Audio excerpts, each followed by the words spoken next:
This week on Let's Talk About It with Jami Jones Ervin, we are diving into dating while married, reality versus fantasy.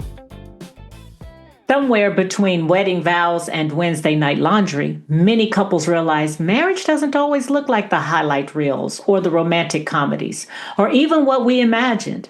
So how do we keep pursuing the person we promised forever to? We're talking intentionality, attraction, emotional safety, effort, faith, and yes, keeping it fun. Because following Christ doesn't mean losing chemistry. Covenant was never meant to cancel curiosity.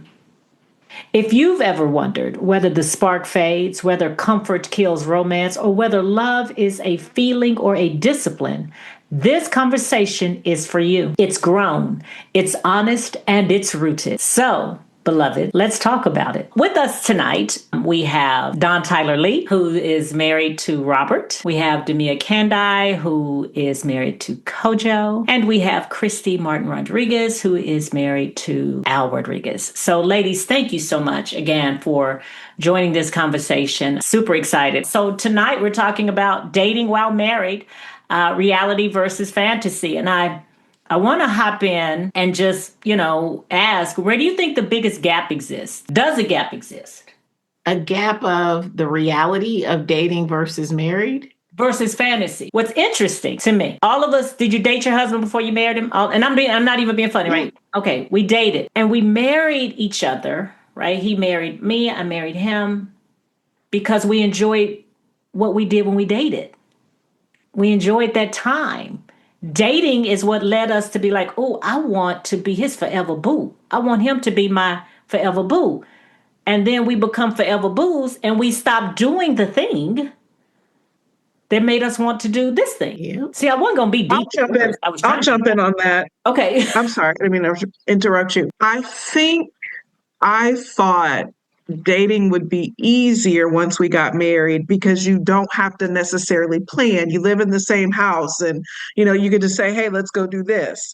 But before we got married, we lived in separate places. And so you had to make a plan to go out, to get together, go out. He come here, we meet there or whatever it is. And so in my mind, when you're living in the same house, it's going to be easier to do things together because you're right there. But what happens is you take it for granted that the person is right there, and then there is no plan. And so it doesn't happen, as in there's not the intentionality behind it when you're in two separate households before marriage. So I hadn't really thought of it like that, but that's what's sitting with me right now. So let me ask you a question, Don. Did you all live in separate cities, or are you just saying you lived in separate? Okay. No, same city, just different houses. Okay. Mm-hmm. Okay. For me, I was 23 when I started dating Al, and he was 24. And I think I had an illusion that life was going to freeze like that. So I thought, we get to kick it. We about to go out. We eating at Olive Garden and going to see Scream. we living our best lives, and it was fresh. It was new. We were young. We were spry. And I just had this fantasy at 23, like, when I get married, it's going to always be like this. Like, I had no clue that, Dawn, I think to your point, that dating was going to have some intentionality. I just assumed he was going to always be looking in my eyes. I was always going to be looking at his. The stuff I used to think was so cute that he did, certainly we'll probably get to this, drive me up a wall now. But I do think there is a level of naiveness when you're so young and you're dating and you don't have the same responsibilities and accountabilities as you continue to grow with each other. And I think that was, for me, the reality is like, after a while, we full grown adults. We got kids, we got we just can't up and kick it like we used to kick it. So let me ask you, I want to ask you a question about that naivete that you mentioned. Mm-hmm. When we think about the recipe for a successful marriage and how over time it becomes successful marriages look different, right? Then because it's an evolution. Our marriages, I believe, are living, if you will, entities. And so there's an evolution in it. Would you say that the naivete is a necessary component for early marriage? So that's a great question. I want to answer it from only being married one time. Okay. Because I know I have friends who are in their second marriage and I don't think they have the same naivete because they got lived experience. So I do think when you're married for the first time, there is a certain level of naiveness of what this looks like and what it truly means to be committed for a sustained period of time. So yes, it to me, it's a necessary aspect to get to the next evolution. I don't know anyone that was my age that got married and was just so mature that they knew exactly what they were going to expect. Sure. But I do recall, and I'll say this in close, like I remember Al saying things like when we were planning for the wedding, I hope you're ready for marriage and not just the wedding. Yeah. So I felt like maybe his maturity may have been a little bit higher than what I expected at that time, but I do think he had some naiveness as well. Sure. I used to tell couples, I was in the bridal business for about 10 years before we moved from Texas. And I would say any two consenting adults decide when to get married, right? Any two consenting adults can have a wedding. It takes two committed adults to have a marriage. Absolutely. And so I appreciate Al's sentiment there. That's good. That's good. I was thinking, I found out I was pregnant 5 days after I graduated from Ohio State. 5 days. And so, yeah. And lean in, beloveds, lean in. And my husband now had already had a child. And so it was, we didn't struggle to date because it was like we were always looking for an escape. We had great family support, and somebody had the boys like every other weekend. My mother-in-law had our kids, or one of my sisters, or we just had, and so we were always stealing these moments. And it was, for us, it was when the kids were gone and we no longer had to steal moments. Do we take those moments? Mm-hmm. Mm-hmm. And are you saying that's where the intentionality kind of starts? Yes. Mm-hmm. Yes. And it's just interesting. It's such an interesting journey because ours is backwards. And so I tell people now, we are living the life of newlyweds now as empty nesters because we do not know marriage without children. I understand that. I get that. I keep hearing the word intentionality. And so dating as a married, is it more about intentionality or activity? For me, it's intentionality. I don't really care what we do. When you talk about spending time together or going on a date, it doesn't have to be any elaborate plan or a lot of money spent. It's just the intentionality of saying, I want to spend time with you. Let's do that in our sweats on the couch with a pizza and a movie, or let's go out and get, hot dogs, or, it's not about what it is. It's just the spending time.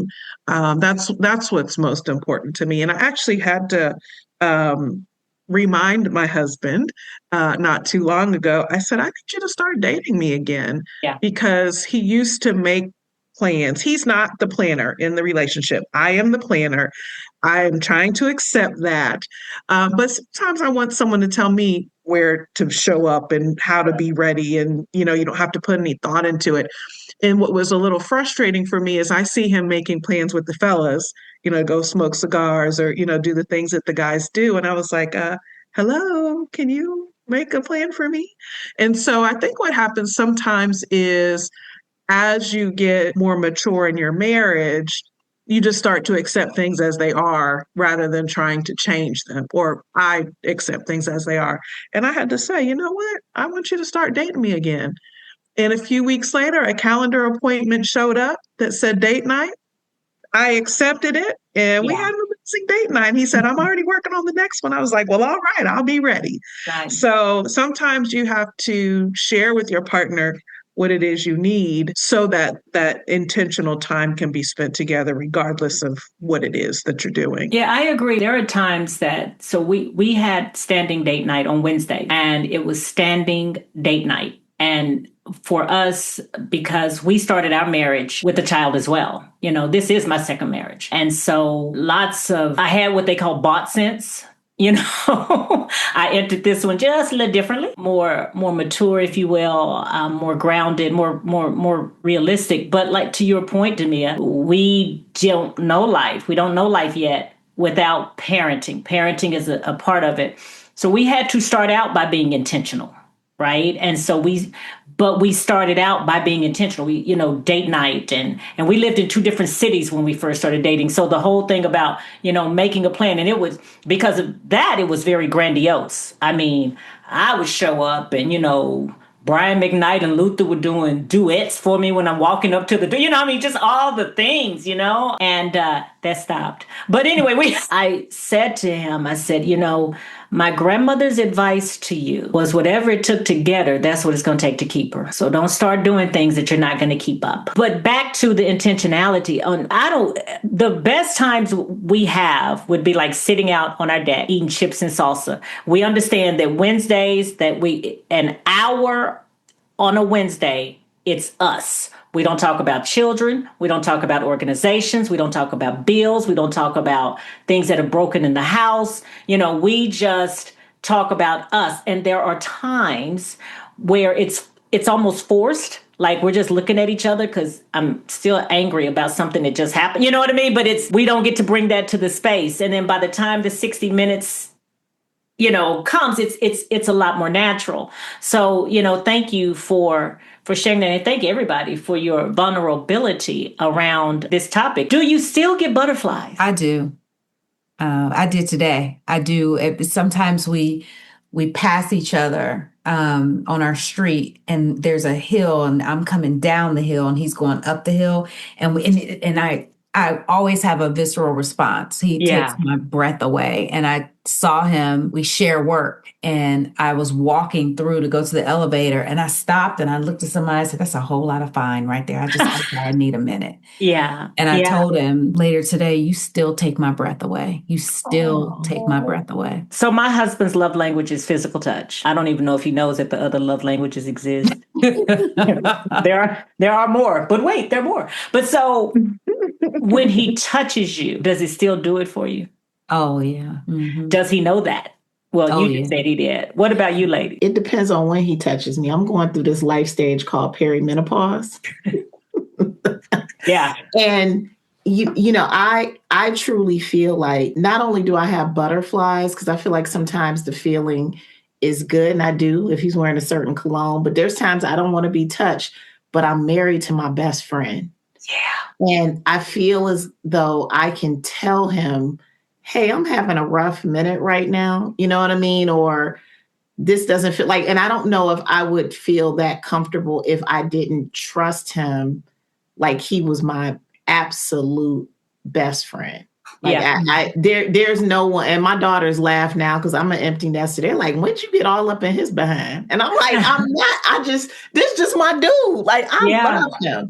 Like, I feel like not only am I still attracted to him and he makes me skip a beat, but when I look at him, he's so much more than that. Yes. The age is just, and the time in has just gotten sweeter. Yes. Yes. That best friend thing is a whole vibe. I appreciate, Don, you're like, look, I want you to pursue me. I want you to date me again because you enjoy being with him, right? You know what I mean? It's there. There are women, y'all, you understand that in a lot of ways we're an anomaly because there are women whose husbands are not pursuing them, whose husbands are not asking them on dates, and they've resolved that that's just how it is.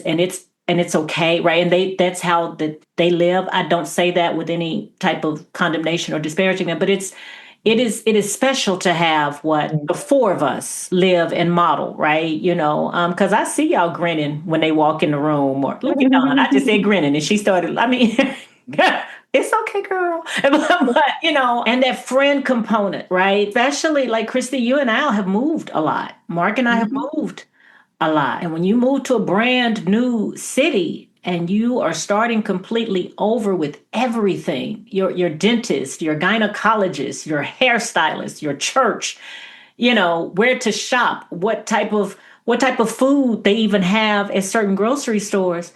We've had to learn that repeatedly together. So that's good. Chrissy, you brought out the best friend. And so that takes me to emotional safety. Do you think emotional safety plays a part in intimacy? Oh, for sure. I can't see where it can't. You know what I mean? You have to be vulnerable. I mean, just in full transparency, when we became empty nesters, it's interesting listening, Jami, to you and Demia. Although I didn't come in my marriage with a child, I had one 11 months after I got married. And when our daughters both left, we had to go to counseling. And it is because we both had unresolved things. And I think at that time, I didn't feel safe. And we were married almost, 19, 17, 18, 19 years at that point. But I feel like the more I spent time with him and just going through life changes, and not even just having kids, but death of parents, Yes. it creates an emotional safety where you can be vulnerable and you can be yourself. And he needs that from me too. We talked about it. Our men aren't spry like they used to be either. And if you don't show that love and respect both ways and have that safety both ways, I think you can't build on that. That's the foundation. Everyone on this call knows that my husband had prostate cancer last year, and that's such a scare, and it forces you to reconcile some things. And I remember this moment where we were going through, weighing the options and everything. And we just kind of had this moment of, what if we can never have certain parts of our marriage that we've we know for having. Yeah. And there's no detection. He is great and wonderful and fully restored. Amen. But we didn't know what that outcome was going to be. Right. And I remember my exact words to him, and I said, I trust us. I trust us. You trust me that I would never do emotional harm to you. And I trust you that you would be creative if you needed to be. And that is such a vulnerable moment. I know he wouldn't be sharing that, but it was the test of what you just talked about, that emotional safety. That was like, we had to wrap up in it, if you will. It had to be a blanket for us. And it became our resolve. It became our banner. Like, we knew we were okay because we knew that we were both safe with each other emotionally. Everything else was going to take care of itself, right? The surgeons were going to do what they were going to do and all of that. But that, to me, was the key. Thank you so much for sharing that. What hits me, when Demia shared about, Kojo's diagnosis, it's just a reminder of the hard times that you're going to go through. So there's a lot of laughter and happiness and silliness in marriage, but there are some hard times. So when I think about when we got married, we had 6 parents. I had my dad and my stepmom, my mom, my stepdad, and then both of Robert's parents. We now have 1. So from 2010 to 2024, the other 5 have left this earth. And all through sickness, all through extended sickness. And 2 parents, we had to move here from another city. And so when you talk about that emotional safety, even now with some challenges that we're facing with my mom, some days I don't want to ask him, can he take her to her doctor's appointment because I have a meeting? And he's looking at me like, we're Team Lee. Right. And that's our thing. Like, we're Team Lee. He was like, this is us. This is what we do. That's right. I hold back sometimes asking him to do things because I feel like it's my responsibility. And so to people listening who are, in a partnership where you've got all these things going on, whether it's parents or children or work or your own health issues, you just have to remember you're a team and everybody has to do their part and will do their part. And part of that emotional safety is being okay asking for help, which sometimes it's harder to do. I'll just say as women, because that's my experience. Men might have that too. But when you're in a partnership, when you're part of a team, you have to ask for that help and be okay if they don't do it quite the way you might do it. That's right. But his just willingness to help means so much. And I can feel the load lightening when I let him do what it is he wants to do or wants to participate in rather than trying to hold it to myself. You know, Dawn, you sound so much like me. When my father was diagnosed stage 4, it was from July to September. And I remember a point I could not drive to Michigan. And I was like, I'll go. And Yeah. to me, in my mind, I said, it's nothing Yeah. sexy, or nothing more That's right. attractive than someone loving your own parents like you love them. Baby. And Yeah. you just can't, Yes. you can't put anything on that. Can't. And I would do anything for his parents. It's just like, to me, that's the sign of, when you get beyond everything else, and all those things are important, but someone who will love on your family, like, it's yours, it's theirs. Yep. Yep.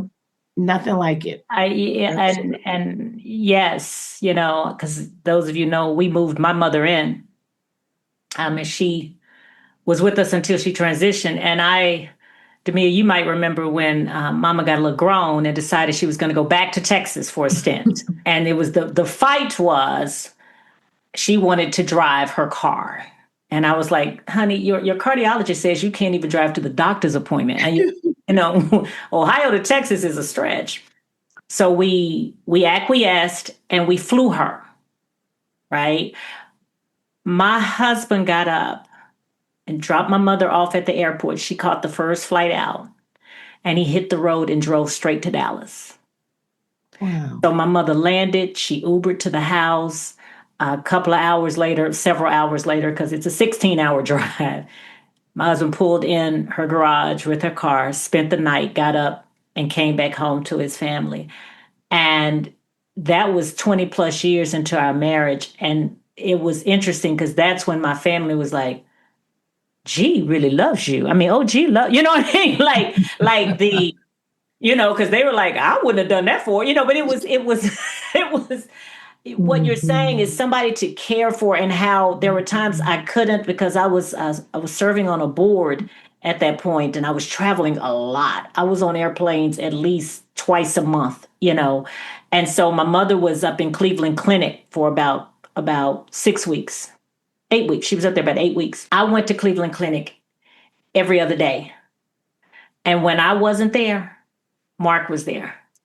Or Aaron, and just knowing, because I'm an only child, and so there was no one to share that load with me other than my husband. So you're right. These vulnerable times, the losses of parents, losses of children, the losses of jobs, the losses of anything that we held our security in. I think that's when we get to. That's when the rubber hits the road, for want of a better term, and that's when we learn a lot about our mates, but we also learn a lot about ourselves. And the ability to rest in his strength. And the ability to, like you said, Don, at the end of the day, we want to get to 4. Now, I may say 2 plus 2 because it's the most direct route. My husband will probably say square root of 16 because it's complicated, but at the end of it, we both get 4. Yeah. And I know in for me and for you ladies, as we've shared with each other, I would say to couples listening, don't get wrapped up in the process, and don't trust the process, but don't get wrapped up in the process, and be creative in how we define dating. Because as I listened, even things like driving to Michigan to check on an ailing parent, that's hours alone in the car. Right? So it's, learning to be creative and to be a little bit more tolerant and accepting of what we have, I think helps us in the energy that we give off. If I'm not, again, ask for what you need. I'm not saying that, right? But I think about how I had to go through a phase of not wanting to be touched, and he wanted to touch me. And, I just didn't want to, I had small kids, and I'm always touched, and I just want, my body, right? But understanding that is, really, my husband says he cannot sleep unless he is touching me. He just has to touch me. And I had to flip the script for that in my mind, because I'm I'm going to live till I'm 106. I don't know that he's going to make it that long. And it's going to come a day where he's not going to be, right? Mm-hmm. So I didn't mean to take a downer, but yeah. Let me just say one thing. Girl, be glad he want to touch you and not somebody else. That part. No, I mean, real talk. Yeah, I mean, he could walk past you and not touch you at all. Right. You know what I'm saying? And so, I mean, we underestimate the value of touch. We do. Come on, sis. A pat as you're walking by. Right. Just just a little tap on the shoulder. Touch is far more intimate than some of the other things that get a lot more credit for intimacy. That's right. I mean, now, admittedly, it was a point that every time he touched me, it was those other things. And I was like, dude, if we could stop at the shoulder touch, or even the butt pad, if we could stop there. Right. But if it's gone, things get to popping and then things get to popping, Yeah. So, but that's real. My paternal grandmother called me out. My paternal grandmother she was so fierce. She's the one that told me, your husband likes your legs, you should wear skirts. Mm-hmm. Okay. I mean, she meant that. And so, I grew up in a rather religious family. And so, like, when we would be around and he would want to be touching me, something like, don't do that, because people are, you know what I mean? And my grandmother pulled me to the side and she said, don't you ever move your husband's hands from your body again. Now, I didn't tell him that till a couple of years later because, he would have started. But no, she helped me just as an older woman. She was like, do not move his hand from your body, and I was like, okay. Yeah, just what Damia said about underestimating the power of touch. I am not a physical touch person, and my husband is. And so I, even to this day, need to be more intentional. And she just reminded me a minute ago, even just the pat or the tap or the hug, I could go days without touching or being touched and be fine. Are you an only child, Dawn? No, I have a younger brother. Oh, well, never mind. Cancel that theory. Okay. So it's something that I have to be mindful about. Yeah, I grew up in a household. I mean, we'd be like, you good. Like, it wasn't a lot of like this. And Al is of Latin descent. And it's a lot of touching and kissing. And I just didn't grow. Like, I knew my family loved me. Nobody ever, but we just weren't like huggy and all that. So I get it. I don't. Like, I have to make an effort. And I think listening to you all talk tonight, I make a lot of excuses about perimenopause. It is legit and real, but he's my husband. Yeah. You know what I mean? So I'm glad we're talking about this because that's a good reminder for me. It is. It is. Damia, you've never had that problem, I see. Damia's like, I have issues. No, honestly, I've recovering from fear of rejection. And so, and it comes out in odd and bizarre ways that have nothing to do with even intimacy. So if they come out there, surely they would come out as it relates to intimacy. And so for me, like, I'm not going to invite you to something I'm doing because I have a fear. Why would I even put myself out? I'm not going to tell you what I do because why would I even, it manifests itself in a lot of ways. And so for me, we were just having this conversation. We were watching a new season of a dating show. And he was saying, like, well, they spend all this time. Like, I don't understand. Like, why are you getting new? Why are you getting new? And I was like, you do know that would be me, right? Like, I don't care how much I would want to kiss you after we spent all that time connecting. If you didn't make the first move, there's no way. There is no way ever I would touch you. There's no way ever. Even if I wanted to, I would almost freeze. Yeah. So I get it. I could connect with that in a way that he could not. Because he was like, well, I don't understand. They said they love each other. Now, if you love me, then I don't understand. And I was like, no, it's different. It's different. The other thing I wanted to say, what you said, I love this. I wonder if anybody else has this, because I'd love where you were going with this about the best advice or like the advice that your grandmother gave you. Yeah. Because I thought about this, and Congresswoman Joyce Beatty, we were at an event and Kojo was moderating. Okay. And I was the speaker for one of my clients.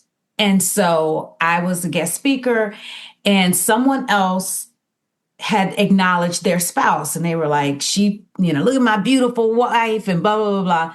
Okay. So then I get up there and then Kojo says, and I want to make sure that everybody knows that my wife, da, da, and I was like, no, no. And she grabbed my leg and she said, no, baby, you let him. Let Yes. him, let him. And she was, of course, the keynote, but she was sitting and I was standing waiting there. So it was enough for her to just, if you could see my hand, she kind of took my hand. No one Yeah. saw it. Yeah. It was an intimate moment. And she didn't know Yeah. me, but she said, no, baby, you let him. You let him.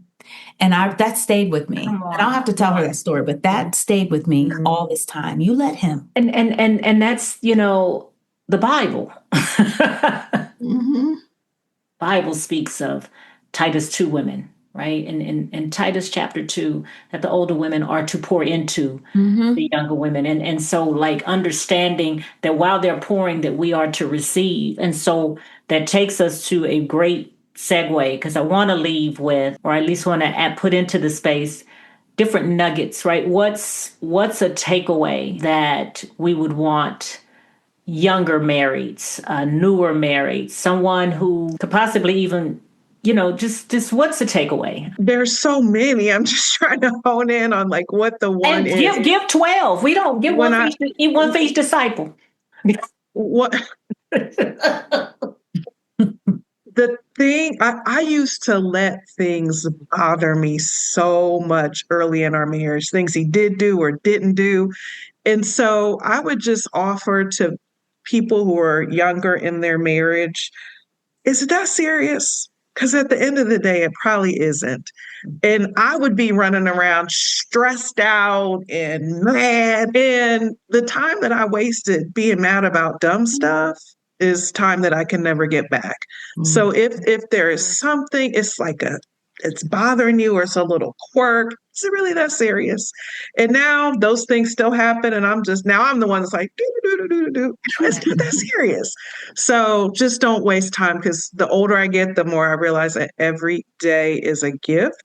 But Yeah. just don't waste time being mad about stuff that's dumb. If there are serious issues that need your Right. attention and need to be Right. addressed and, maybe need the help of professionals, don't sweep things under the rug.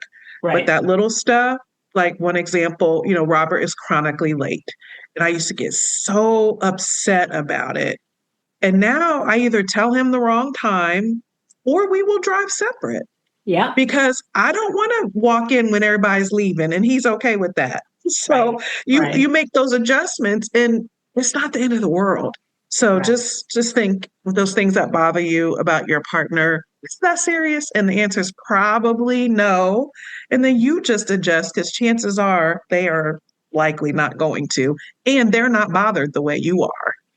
That's good, Don. Thank you for that. And because when we take that into our day, right, it impacts a date, meaning you got a chip on your shoulder. He may not want to be rejected. So I'm not going to initiate a date, because we all agree that dating while married is important. The connection, the intimacy, and all of that is important. So how are we building that throughout the day? And what I hear you saying is, don't hold on to the small stuff. People say, don't go to bed angry. Girl, good night. So what about? Yeah, I'll be mad in the morning. I mean, you know what I'm saying? I was going to say, I love that, Dawn. I think for me, I've been so intentional over the last probably 10 years about boundaries.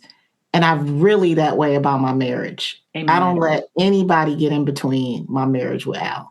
Yeah. And the blessing I've had is we've never lived close to family. I mean, we live just far enough that they'd have to call. We're 3 hours away. When we lived in Connecticut from New York, we're 3 hours away in Ohio from Detroit. Like, we never were in very, very close proximity. But I realized, it's easy to say, don't let people get involved that are toxic. We all know that.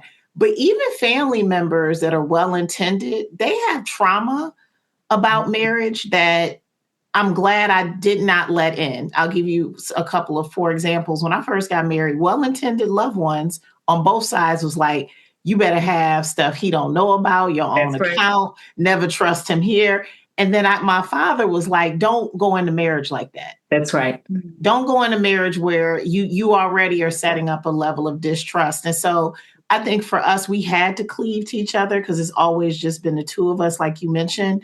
But I'm also very keen on like even when I get around certain people and they're all talking about how much they can't stand their husband, like I'm like, yeah, I'm good on that. Like I just have to protect my energy and my space. And so my advice would be really careful, even when people are well intended. It's just their experience, it's not yours. And when you come into marriage, your husband's coming from experience, you're coming from experience. It's about what you can build together. I would say balance. Okay. As best we can. I'm really big on, I will never share a concern without affirming the positive. And most of the time it's the opposite. I believe strengths are a foundation. So anything that I do, we build on the strength. So if it works in business, it works in your personal life. And I started taking those trends and applying them very early on. And I just this idea that someone else could affirm I can't even conceive that someone else could affirm my spouse in a way that I don't. Mm-hmm. Because sometimes you know that what is it, recency latency theory, you hear the last thing or the first and last thing is what you remember and it's what stays with you. Yes. So even if I just want to make sure that there's enough compliments, or not even just compliments, I'm not a big compliment person, I am an affirmation person, and they're the same thing. Yes. I am affirming who you are in this world. I am affirming your value, your strengths. You're never going to have to wonder about that. So when I have to tell you, hey, you are skipping the bathroom trash and I'm noticing it. Right. It's not just the kitchen trash. I need you to get that back. And I need you to get the bathrooms that no one's in, because for whatever reason, there's trash in there too. Right. And I need you to get it and stop missing it. Right. But I'm also going to be like, babe, that suit was so clean on you the other day. I just lost my mind. Or I love the way you such and such. Sure. Balance is important. Right. Agreed. Two more things based on something Chrissy said and something Demia said. And I'll start with Demia. We've gotten away from this a little bit, but there used to come a time where if we were going to be with someone of the opposite sex, we would tell the other. Like the line of work that I was in often had lunch or coffee or drinks or whatever, maybe with someone, with another guy, totally work related.